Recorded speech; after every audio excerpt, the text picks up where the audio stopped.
माँ सरस्वती की उत्पत्ति कैसे हुई? जाने सरस्वती माता की कहानी। यह उस समय की बात है जब भगवान ब्रह्मा को भगवान शिव ने पृथ्वी के निर्माण का आदेश दिया था। महादेव के आदेशानुसार भगवान ब्रह्मा ने सृष्टि व इस पृथ्वी का निर्माण किया। उन्होंने पृथ्वी में समुद्र, नदियां, पहाड़, जीव जंतु, पेड़ पौधे इत्यादि सभी चीजों का निर्माण कर दिया। अपने द्वारा पृथ्वी का निर्माण किए जाने के पश्चात जब भगवान ब्रह्मा ने उसे देखा तो उन्हें अपनी बनाई रचना में कुछ कमी लगी।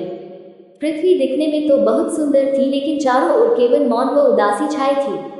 कहीं कोई ध्वनि व संवाद नहीं था एवं सब सूना सूना सा प्रतीत हो रहा था। कहने का तात्पर्य यह हुआ कि पृथ्वी में कहीं भी कोई ध्वनि या संगीत नहीं था, जिस कारण पक्षियों के चहचहाने, नदियों के बहने, हवा की सरसराहट इत्यादि कुछ भी सुनाई नहीं पड़ रहा था। यह देखकर भगवान ब्रह्मा अपनी रचना पर अत्यंत दुखी हो गए और इसका उपाय निकालने भगवान विष्णु के पास गए। दुखी मन से भगवान ब्रह्मा विष्णु लोक पहुंचे और उनके सामने अपनी समस्या रखी। उन्होंने भगवान विष्णु को बताया कि चूंकि अब यह सृष्टि उन्हें ही चलानी है, लेकिन वे उन्हें यह सुनसान सृष्टि नहीं सौंप सकते, इसलिए इसका कोई मार्ग निकाले। भगवान विष्णु ब्रह्मा की चिंता का कारण समझ गए और इसके लिए उन्होंने आदिशक्ति को बुलाने का आह्वान किया। भगवान विष्णु जानते थे कि किसी भी चीज को पूर्ण केवल पुरुषत्व नहीं कर सकता और उसमें स्त्रीत्व का होना अति आवश्यक है। भगवान विष्णु के द्वारा आह्वान किए जाने पर मां आदिशक्ति वहां प्रकट हुई ताकि वे एक नई दैवीय शक्ति को जन्म दे सके। मां के प्रकट होने के बाद भगवान ब्रह्मा ने उन्हें सृष्टि का अवलोकन कर उसकी कमी को दूर करने की याचना की। मां आदिशक्ति ने सृष्टि का गहन अध्ययन किया और पाया कि इसमें तत्व तो सभी विद्यमान है, लेकिन ध्वनि व संवाद की कमी है। साथ ही सृष्टि में बुद्धि व ज्ञान का भी अभाव था। अब मां को एक नई शक्ति का विकास करना था जो सृष्टि की इस कमी को दूर कर सके। सृष्टि की कमी को दूर करने के लिए मां दुर्गा के शरीर से एक तेज उत्पन्न हुआ व उसमें से श्वेत वस्त्रों में 4 हाथों वाली एक दिव्य नारी प्रकट हुई।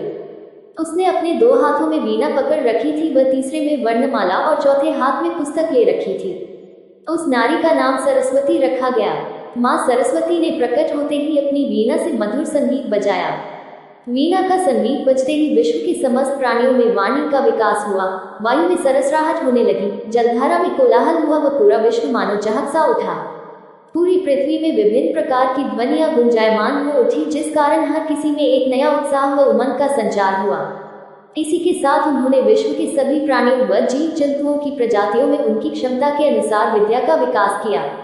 मां सरस्वती के प्रभाव के कारण ही हर जीव के अंदर विभिन्न कार्यों को करने की दक्षता थी व सभी में उसी अनुसार अलग अलग कौशल विकसित हुआ। इसके बाद मां आदिशक्ति ने ब्रह्मा जी से कहा कि जिस प्रकार मां लक्ष्मी भगवान विष्णु की आदिशक्ति है, मां पार्वती महादेव की, उसी प्रकार मां सरस्वती आपकी आदिशक्ति व धर्म पत्नी होंगी। मां आदिशक्ति के कहेनुसार भगवान ब्रह्मा ने मां सरस्वती को अपनी अर्धांगिनी के रूप में स्वीकार कर लिया। इस कारण हम सभी मां सरस्वती को विद्या, बुद्धि, वीणा व संगीत की देवी मानकर उनकी पूजा करते हैं। हर गुरुकुल व विद्यालय में विद्यार्थी मां सरस्वती की आराधना मुख्य तौर पर करता है। संगीतकार भी मां सरस्वती को अपनी आराध्य देवी मानते हैं।